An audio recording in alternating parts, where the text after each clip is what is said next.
sederhana. Proses dihitung, dikalkulasi dengan hati-hati.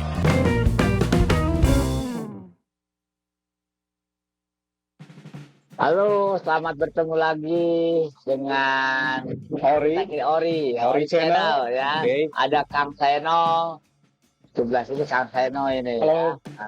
Ada saya Eko dan Kang Petar Seta. Ya.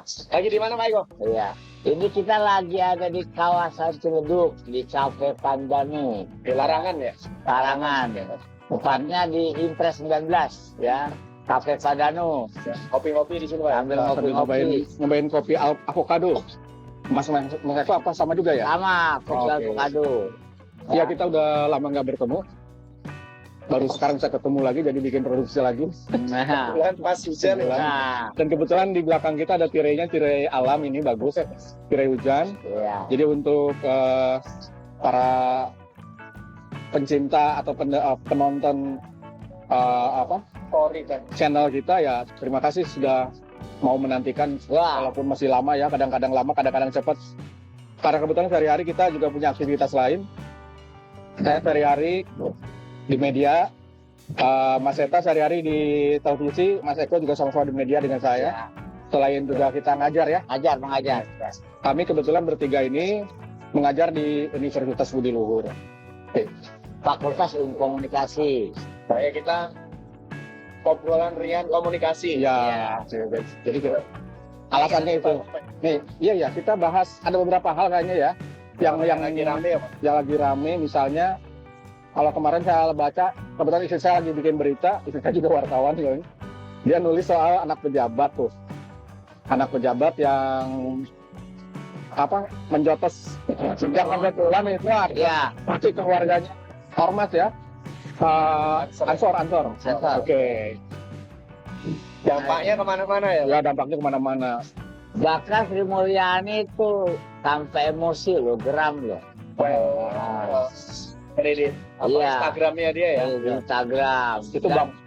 Ya mas, silakan mas. Oke, Sri Mulyani Menteri Keuangan merasa peristiwa tersebut sangat mengganggu citra Kementerian Keuangan yang bekerja secara profesional, transparan, ya.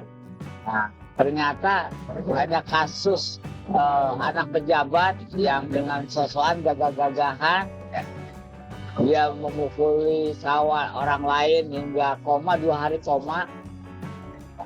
Dan ternyata setelah diusut, mobil Rubicon yang dia pakai itu platnya palsu. Ya, Dan kabarnya begitu ya. berbayar pajak pula. Nah, Padahal bapaknya pegawai pajak. iya, Apa ya Pak? Salah satunya juga kehebatan media sosial ya. ya. Dampaknya cukup besar Pak. Iya, the power Oh of ya, media sosial. sorry. Ingat lagi soal kelakuan anak pejabat, ya. Itu di Jambi, ya kan ada itu anak anggota sekretariat Sekretariat DPRD. DPRD Jambi yang menggunakan mobil pribadi Mobil kantor. nabrak mobil kantor, nabrak baliho, dan ternyata di dalamnya dia bersama perempuan yang mohon maaf, Yang mobil ya. nah, Oh, sedang yang itu bugil. Nah, ini artinya apa? Ini ada fenomena yang perlu kita waspadai atau kita cermati, budaya anak pejabat yang bangga dengan kekayaan orang tuanya. Tapi itu udah cerita lama loh. Dulu ada anak Jan Menteng, ya. Terus kasus Sumkuning, kalau saya ini, kasus Sumkuning itu kan kasus pemerkosaan dan pembunuhan perempuan. Ternyata pelakunya konon anak pejabat. Sehingga pada Yang ini Pak Ujung ya kalau nggak salah. iya Pak Ugeng. Salah satu ceritanya Pak Ujung itu ya. Iya. Seperti itu. Artinya Pak, mentalitas itu sangat melukai sebagian besar masyarakat karena masyarakat kita sedang yang terdampak pandemi kan belum seluruhnya pulih, belum bisa normal. Sementara dia pamer kekayaan, ya pamer kekuasaan, arogansi. Ini itu bisa kita jadikan obrolan ya. Karena jangan sampai ini menjadi fenomenal. Jadi kelaziman, malah jadi kelaziman ya. Tadi cerita masalah Sumkuning. Saya tahu Sumkuning gara-gara filmnya kan. Oh iya. Jadikan film. Hmm. banyak juga ternyata teman-teman saya nggak tahu kasus itu apa. Saya tahu kasus kuning berapa. Ada yang tahu filmnya, tapi nggak tahu bahwa itu diangkat dari cerita nyata gitu. Jadi saya melihatnya bahwa ini pola komunikasi dulu sama sekarang, walaupun diangkat dari film kan, gitu. Tapi itu tidak berdampak. Maksudnya sampai belum ketangkap kan sampai sekarang, belum terungkap bahkan. Ya, Nah, dengan adanya media sosial, Pak, bisa didorong. apa namanya? Pertama itu sampai orang tuanya siapa, sampai ketahuan bahwa itu mobilnya bodong platnya, belum bayar pajak, bahkan sampai apa namanya orang harta kekayaan orang tuanya, Sampai di doxing ya, dibuka. Iya. Bahkan sekarang udah mulai itu, Pak, juga digital bapak korbannya yang kebetulan itu ormas ya, salah satu ormas Basro, itu secara digital dimunculkan tuh udah sama netizen ini. Banser apa Ansor ya? Kalau nggak salah Ansor ya. Ansor ya. Nah itu kan berarti udah sesuatu kemajuan komunikasi yang itu luar biasa ya. Dan hasilnya berbeda ya dulu.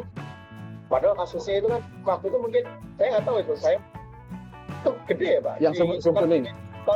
Sumpuning itu rame di media koran dulu. Terutama koran-koran yang bukan koran-koran yang Atas nasional, ya? level atas, tapi level bawah, koran-koran kuning gitu ya. Banyak karena memang kasusnya kasus pemerkosaan. Jadi level atas itu kan biasanya politik pemberitaannya beda, lebih slow. Kalau nggak salah, kalau bukan Jogja, Solo lah ya, di antara itu. Kebetulan terakhir saya tahu, ternyata pelakunya itu masih ada gitu. Tapi ya, dulu itu nggak bisa terungkap, karena dulu pola komunikasi dan juga hambatan orang untuk mengungkapkan informasi itu gede banget, takutannya gede. Nah sekarang, kalau kita bicara fenomena media sosial ya, nggak ada takut-takutnya orang. Iya. Mau bener mau salah, ungkap aja dulu. Ya, urusan belakang. Urusan belakang gitu. Ujung-ujungnya paling kan minta maaf, bikin materai gitu kan candaannya. Iya. Terus bikin pernyataan deh di video, saya minta maaf karena sudah ini. Itu sisi negatifnya ya. Tapi sisi positifnya adalah dengan adanya media sosial, semua penyimpangan atau hal-hal yang tidak masuk akal itu bisa muncul cepet gitu. Makanya media sosial bisa sebagai watchdog benar-benar. Kalau kemarin itu pas itu watchdog mungkin ya kita sama-sama ngerti lah. Anjing penjaga. Jadi kalau ada yang salah penyala Gitu loh. Tapi dengan adanya media sosial ini mungkin anjing bulldog mungkin ya istilahnya ya levelnya. Wild dog malah kadang-kadang liar gitu dan nggak ada takut-takutnya. Kalau watchdog tuh kadang kan menghitung juga. Aku bekerja di sini, kalau aku membuat berita ini yang bersentuhan dengan pejabat tertentu di zaman masa lalu ya, nanti berdampak ke perusahaan aku kan gitu. Kalau untungnya media sosial kan nggak ada dampak ke tempat orang itu bekerja, yang ada terus dampak personal aja. Makanya orang ya kadang-kadang apalagi dengan pakai akun-akun yang anonim. Banyak kasus kan sekarang kasus diungkap di media sosial oleh akun-akun yang anonim. Lebih galak ya? Lebih galak. Termasuk kasus Sambo ya. Kasus Sambo kembangannya kan juga menggunakan itu. Jadi menarik sebetulnya melihat fenomena bagaimana masyarakat menggunakan media sosial dengan berbagai kepentingannya gitu. Dan yang lebih menarik lagi menurut saya adalah ketika media tersebut yang kita katakan akunnya anonim, tapi dia bisa memperoleh bukti-bukti yang mungkin zaman era pers tahun 80-90-an mungkin sangat mustahil. Itu harus detektif, Pak. Iya, gitu. Iya. Jadi yang namanya investigative reporting, itu sudah juga dilakukan oleh netizen. Mungkin dengan caranya ya, mungkin kalau kita pakai verifikasi jurnalisme, ya mungkin nggak masuk, tetapi dia bisa mengungkap fakta. Itu adalah sebuah kekuatan yang luar biasa. Itu sisi positif dari media sosial, bisa mengungkap hal-hal yang kalau zaman dulu tabu. Nggak bisa kita nyeritain, meskipun tahu pelakunya siapa nggak bisa gitu. Terbalik ya, Pak? Sekarang terbalik. Penegak hukum kayak harus ini udah ditunjukkan. Iya, sekarang ketahuan. Kemarin seperti ini. Barang buktinya menghilang katanya. Oh iya. Akhirnya itu dibantah oleh polisi, katanya itu sedang periksa. Iya. Dicocokkan dengan apanya namanya dicocokkan dengan nomor angkanya dan ternyata itu bodong gitu ya, dan ternyata nomor yang asli itu tadi belum bayar pajak gitu. Ya. Itu kan sama dengan kasus yang mahasiswa UI yang dilindas itu dilindas oleh purnawirawan Polri. Yang pada awalnya kan dikatakan bahwa kecepatannya cuma 20 atau 30 km per jam. Sesuatu yang tidak masuk akal, pakai mobil itu kecepatannya segitu gitu. Kalau zaman dulu ya kita terima aja, sekarang nggak bisa.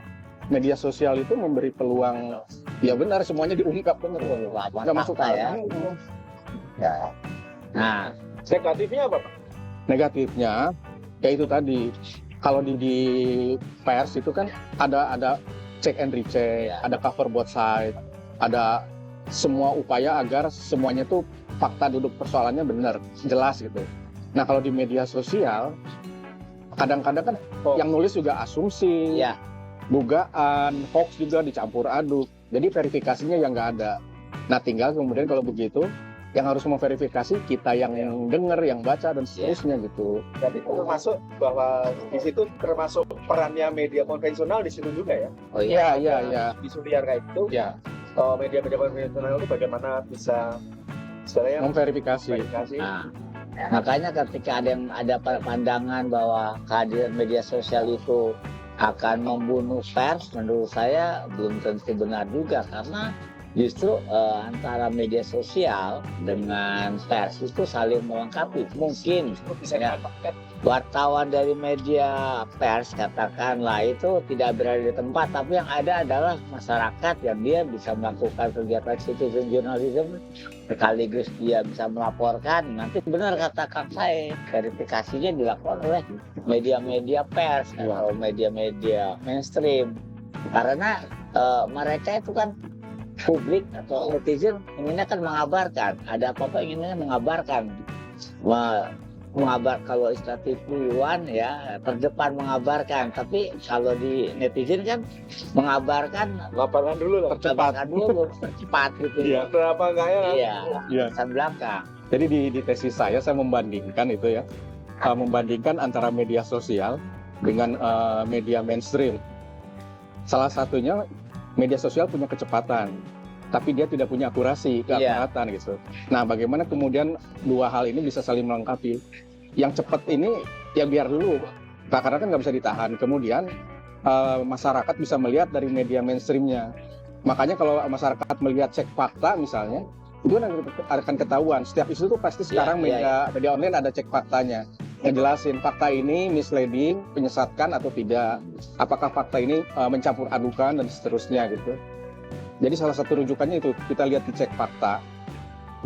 Nah kalau begitu program ya mungkin kalau kita ngomongin pers lagi sebenarnya pers itu kan hadir awal-awal kan untuk mewartakan, memberitahukan gitu. Nah sekarang peran pers itu bukan, ya mungkin ada peran memberitahukan, tapi karena lebih kalah cepat oleh netizen, jadi dia melakukan harus verifikasi. Memverifikasi, benar enggaknya, bukan malah mengekor gitu loh. Nah ini yang dikhawatirkan, bahwa media mainstream atau media pers itu mengekor pada netizen. Padahal kehadiran netizen itu kan saya yakin karena unsur kecepatan tidak dipenuhi oleh media mainstream, sehingga akhirnya publik dalam hal ini orang yang sedikit mengerti jurnalistik, kemudian punya kemampuan video dan foto,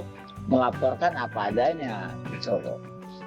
Benar-benar punya apa adanya gitu loh ya kan. Mungkin unsur 5W1H nggak ada di dalamnya, tapi pasal hukum tahu, ada tabrakan beruntun, ada banjir dadakan kiriman dari Bogor misalkan. Kadang malah netizen itu sengaja, jadi upload aja, nggak ada keterangannya, jadi harusnya biar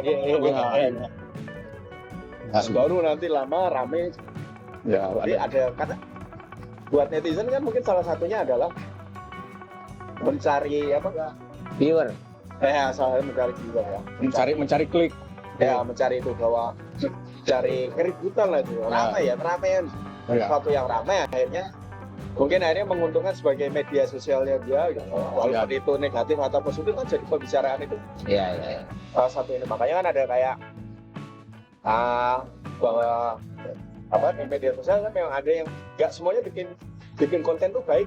Iya. Memang ada yang mencari bikin kontennya Sensasional. bermasalah memang untuk mencari atensi. Iya, semakin kontroversial kan orang semakin pengen lihat, Penasaran. baca gitu. Dan itu juga kadang-kadang menjebak kerja media mainstream. Dipakai dulu tuh berita yang ramai di media sosial dipakai, Kadang ikut diberitain dulu diikutin, nanti belakangan baru verifikasi gitu. Karena dia ngejar klik juga untuk yang media online ya. Iya. Karena klik ini kan nanti berdampak, semakin banyak kliknya berdampak ke iklan dan lain-lain gitu. Jadi juga nggak bisa dihitung. Pada akhirnya sekarang hajar dulu urusan belakangan. Mungkin prinsipnya kayak gitu ya. Ya godaannya itu. Iya, godaannya seperti itu. Nah, tetapi kembali lagi pada ketika kita berbicara mengenai netizen itu kan saya yakin orang-orang pintar. Artinya kalau dia nggak punya kepintaran, nggak mungkin dia jeli memanfaatkan isu-isu. Iya. Nah, sekarang isu-isu itu kalau kita tarik ke pilpres, ya, ini ke depan itu akan makin ini kayaknya, makin seru gitu. Karena apa? Mungkin pemilu-pemilu sebelumnya media sosial sudah ada tapi belum semarak sekarang.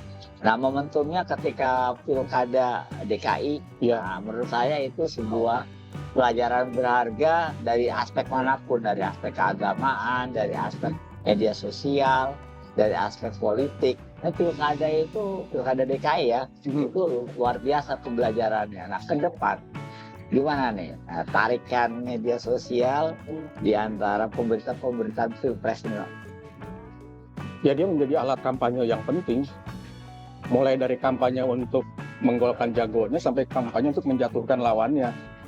Penting banget itu pasti menjadi salah satu sasaran strategis dari masing-masing tim kampanye di pilpres dan pemilihan legislatif ya, pasti digunakan. Makanya karena gini, kenapa saya munculkan, saya ketika buka YouTube gitu loh, kadang-kadang ada berita-berita yang menurut saya nggak masuk akal gitu loh. Coba ditarik-tarik ke sana ke sini ya. negatif campaign gitu. Negatif campaign. Tetapi itu kelihatannya view-nya lumayan juga loh. Artinya kan dimakan juga oleh publik. Iya, pas Pengen kawan kan. Iya. Jadi perbincangan ramai. Ya dia diuntungkan yang ngelemparin isu.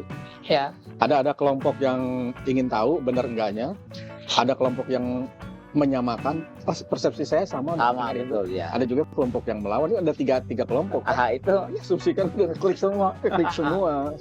Apalagi kan sekarang kekuasaan kan bukan di pengelola media ya. Kalau di media mainstream kan kekuasaan itu ada di wartawan, redaksi dan lain-lain. Kalau media sosial kekuasaan di ujung jari masing-masing. Iya. Suka-suka dia gitu. Menarik tuh. Ya itu menariknya besok ya, lebih ke media sosial. Di media kalau konvensional kan cenderung bisa diatur ya, maksudnya bisa dibatasi gitu. Karena kan ya itu nggak boleh kayak gini kan. Iya. Dan kalau di maksudnya untuk media konvensional kan ada semacam kode etik yang dilanggar gitu. Iya. Nah kalau di media sosial kan enggak, liar banget. Iya pasti. Termasuk nanti di jejak-jejak kita itu pasti rame itu. Iya betul. Jadi kalau ditelusuri nanti kita bisa menghitung gitu ya kasarnya mana yang sumpah serapah, mana yang pujian kan gitu, mana yang jalan tengah gitu, yang santun gitu. Dan itu akan menunjukkan sebetulnya karakter masyarakat kita gitu. Kalau selama ini kita selalu dibuai oleh anggapan masyarakat kita itu sopan santun, ramah tamah. Nanti kalau lihat di media sosial enggak ada itu. Iya. Iya, mereka lah beruntung akun-akun anonim ya, alter gitu. Mungkin ya itu ya, mungkin jadi mereka nggak merasa nggak bakal ketahuan sama saya gitu. Iya bisa begitu. Tadi menarik juga deh karakter masyarakat kita gitu yang kata sopan santun, ternyata di media sosial ganas gahar gitu. Saya punya kawan aslinya pendiam kawan SMA saya, tapi di media sosial di grup itu kelihatannya paling rame, paling macan gitu. Padahal aslinya ketemu tuh diem gitu. Iya. Makanya Saya memang nggak pernah percaya 100% dengan media sosial. Dari isi-isi media sosial. Karena itu tetap harus difilter, diverifikasi. Tapi kan persoalannya adalah ketika nanti Pilpres yang akan dimulai 14 Februari 2024. Nah, ini saya memprediksi usai Lebaran kan ada halal bihalal. Nah, acara halal bihalal itu yang akan dijadikan momentum untuk ya mengumpulkan kawan lama, ya kan. Kemudian mencoba mempengaruhi dengan opini-opininya segala macam. Nah, disitulah media sosial akan kembali semakin menemukan marwahnya gitu kan. Iya. Bayangkan, misalkan saya punya teman mulai dari SD, SMP, SMA, kuliah, misalkan itu kalau dikomunikasikan, dikumpulkan, ya kita bisa mempengaruhi 10% aja dari tiap grup itu. Artinya kita punya 40%. Iya kan? Benar. Nah, luar biasa. Ya itu tadi. Ada yang ngikut, tapi ada juga nanti Yang membantah. Iya. Iya, jadi teman-teman. Di keluarga berantem, bahkan suami kakak adik berantem. Nah itu kan kalau ke depan gimana? Bakal masih kejadian apa kalau ya? Kayaknya masih ada ya kalau nanti istilahnya jumlah calon itu sangat mempengaruhi itu. Kayaknya kan kalau kemarin karena dua jadi kebelah banget. Ya, pada akhirnya kan nanti calon sekarang banyak pun nanti akan ada dua kubu kan pada partai final itu. Tapi waktu SBY kan dulu 3, 5 gitu Iya. 2004 kan 5 kalau nggak salah. 9, 3. Tapi enggak. Karena Udah kayak 2014, 2019. dulu itu kampanye kebencian tidak dijadikan salah satu cara untuk menarik pendukung. Ketika terakhir ini dua partai kan ada kampanye kebencian disebarkan gitu karena penting gitu. Nah itu termasuk pengaruh karena media sosial juga kan? Iya, biasanya udah mulai waktu itu kan. Media sosial terus akhirnya udah ada WA group kan? Iya, itu pasti akan sangat-sangat berdampak. Nanti ke depan misalnya kita bikin aja gitu. Saya pura-pura menjadi anti A, Anda jadi pro A. Nah, Mas Eko menjadi yang netral ya. Terus kita sama-sama sebarin gitu. Nanti kita akan punya pengikut sendiri-sendiri. Dan itu akan rame. Biarin aja pengikut-pengikutnya berantem. Tapi kan kita mau bertiga tetap begini aja ngobrol-ngobrol. Kan situasinya sama sebetulnya kemarin. Kemarin itu masyarakatnya diadu domba, yang mendesainnya paling senyum-senyum. Ya. Itu. Makanya itu perlu nanti ke depan itu kan semakin wise. Meskipun saya masih ragu. Untuk hal politis yang emosional tuh masyarakat kita udah bisa wise atau belum? Karena masih kayaknya pihak yang kalah kemarin masih sakit hati juga. Oh pengen yes, menang gitu. pasti siapapun kalau kalah kan pasti pengen menang gitu. Ya. Kan gitu. Meskipun ya kalau lihat peluangnya juga yang kemarin kalah tetap peluangnya kecil untuk ini. Menang. Ya, gitu. Ya. Memang kalau saya pikir kehadiran media sosial lagi ya tengah Demokrasi. hiruk pikuknya pemilu itu punya warna. Maka menurut saya yang berperan itu nanti adalah kalangan kelas menengah. Kalangan kelas menengah yang dia mulai sadar belajar dari peristiwa Pilkada DKI. Nah, karena saya suka dekat rumah saya kan ada warung. Saya hampir tiap pagi ke sana. Dan mereka tuh sudah mulai sadar bahwa apa yang ada di internet, di YouTube, itu nggak semuanya benar. Nah, saya sih berharap mereka punya filter di dalam dirinya. Oh ya, ada apa-apa, toh pada akhirnya harus diverifikasi. Karena internet itu memang ada yang baik, tapi banyak yang sampah kalau. Jadi harus kita pilah-pilah. Banyak yang racun. Toxic. Oh iya, toksik. Yang punya problem di rumah terus bikin toksiknya di luar misalnya. Iya.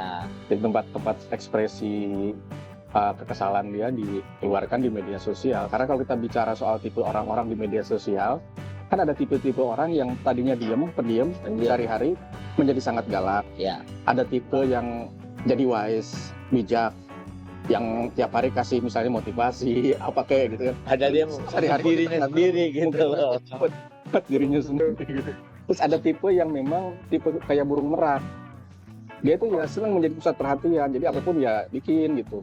Ada juga tipe yang ikut aja, ya suka aja. Ya oke, setuju, oke. Ada yang provokator aja gitu. Ya, ada yang provokatornya itu banyak sekali tipe gitu. Kalau kita search di di search engine kayak di Google gitu, masukin aja tipe-tipe orang di media sosial banyak semacam.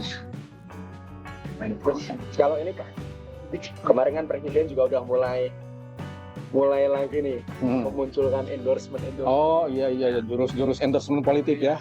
Orang-orang mulai dipanggilin namanya gitu. Yang kemarin dari yang usuban, yang pernah kita diskusikan itu ya. Iya. kita sekarang terus biasanya di acara-acara partai itu dia kan terus orang-orang yang sedang kira-kira ke depannya akan berkompetisi kan, namanya sebenarnya endorsement kayak gitu menguntungkan nggak sudah buat ini, Buat siapa? buat yang di Calon. orang-orang yang di endorse sebenarnya. Kalau saya melihatnya gini, itu ada dua sisi ya. Satu endorsement, satu lagi test the water.